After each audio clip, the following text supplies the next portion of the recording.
So in this video, I'm going to quickly show you another property that our company invested in.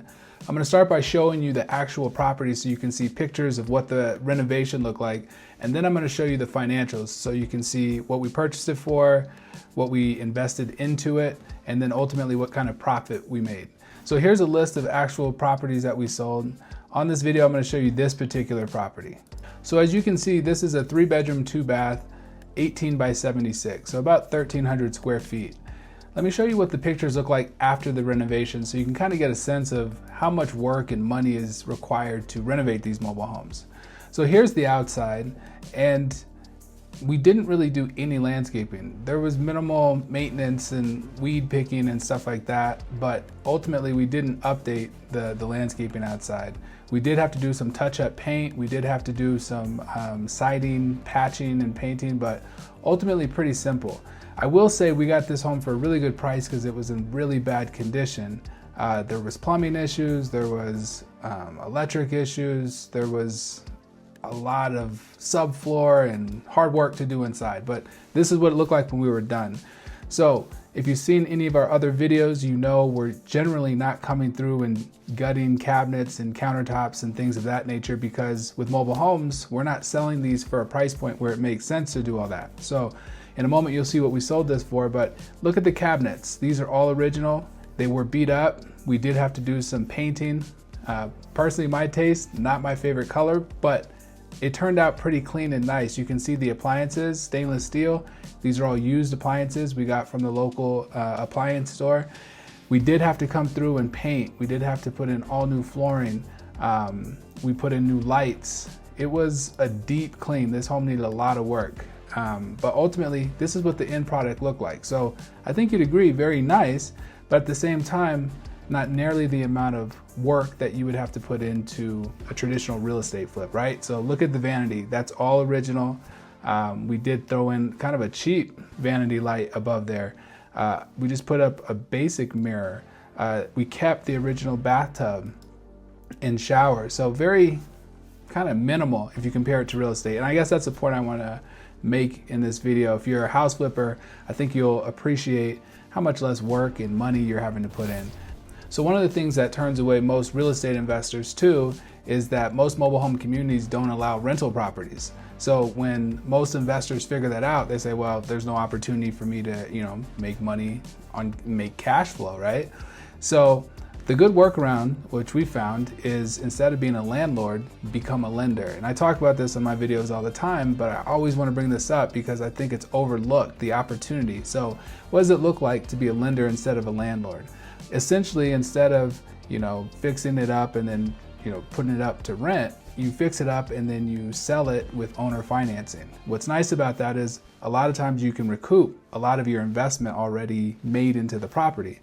Another thing is you start generating cash flow, and that means without having to do any maintenance or management of the property, you're making wake-up money every single month without the headaches of being a landlord if anything breaks down on the property.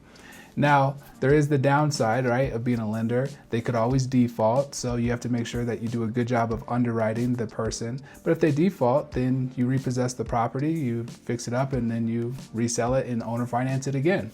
But I would say the benefit is there's way less turnover compared to being a landlord, right? People are usually coming and going a little bit more if they're renting, and there's not the same pride of ownership. So they don't stick around as much in rentals, but in owner finance properties, they do. It's their property, they own it. There's pride of ownership there. Generally, we'll do notes for 10 to 15 years, and that's usually a good time frame for you to make some really good return on investments. So great opportunity there, but that usually scares away a lot of competition.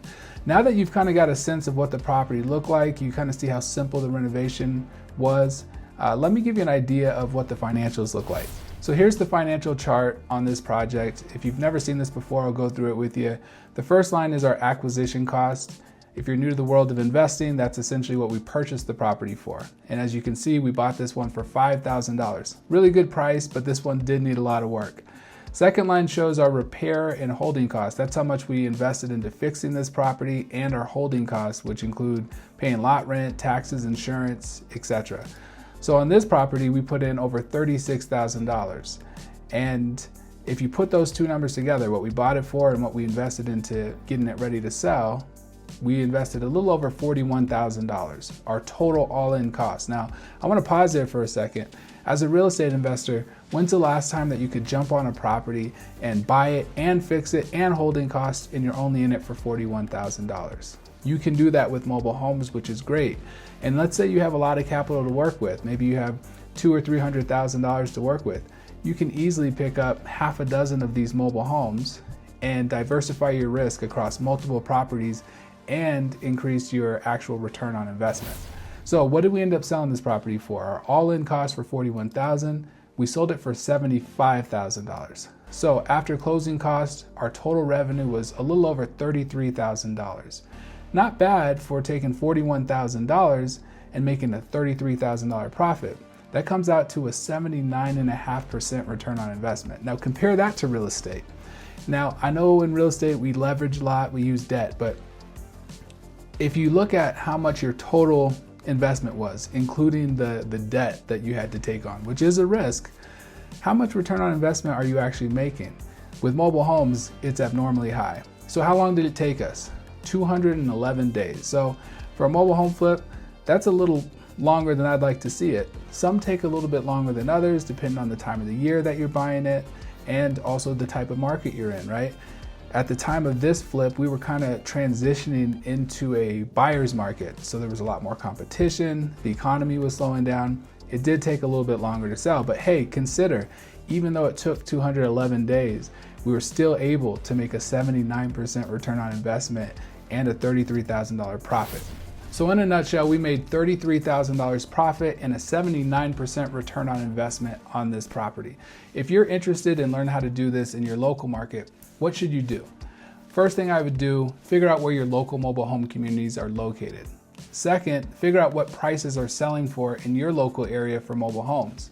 And then third, figure out who your competition is to see if the opportunity is still wide open for you. To help you do this, I created a free online workshop on our website, mobilehomefranchise.com. In that workshop, I show you exactly how to figure out where the communities are located, what your prices are in your local area, and also who your competition is. If you're interested in doing that, check it out. I hope this video was helpful. I'll see you on the next one.